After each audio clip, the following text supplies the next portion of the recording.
বলিউড তারকা প্রিয়াঙ্কা চোপড়া বলিউড থেকে হলিউড সবখানেই ছড়িয়েছেন গ্ল্যামার আর সৌন্দর্য। তার মায়াবী হাসিতে অনেক আগেই মুগ্ধ হয়েছে হলিউড। এবার তিনি মাতিয়ে দিলেন বিশ্ব চলচ্চিত্রের শ্রেষ্ঠ আয়োজন অস্কারের 89তম আসরের লাল গালিচা।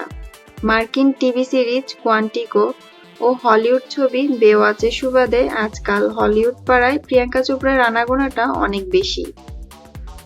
এর আগেও মার্কিন প্রেসিডেন্টের নৈশভোজে আমন্ত্রণ পেয়েছিলেন তিনি, তবে এবার তাকে দেখা গেল 89তম অস্কার অ্যাওয়ার্ডের লাল গালিচায়। বেশ জমকালো ছিল তার উপস্থিতি, আর চিরাচরিত ভারতীয় সংস্কৃতির অংশ বজায় রেখে ক্যামেরাম্যানদের সামনে পোজ দিয়েছিলেন দুহাত জোর করে প্রণামের ভঙ্গিতে। এ সময় প্রিয়াঙ্কা চোপড়ার সঙ্গে ছিলেন বেওয়াচ ছবির তার নায়ক ডোয়াইন জনসন। বিশ্ব চলচ্চিত্রের সবচেয়ে বড় মঞ্চে উপস্থিত হতে পেরে বেশ উচ্ছ্বসিত ছিল প্রিয়াঙ্কা। নিজেও জানালেন ব্যাপারটা তার জন্য বেশ সম্মানেরও। সেলিব্রিটিদের এমন সব আপডেট নিউজ পেতে আমাদের চ্যানেলটি সাবস্ক্রাইব করুন।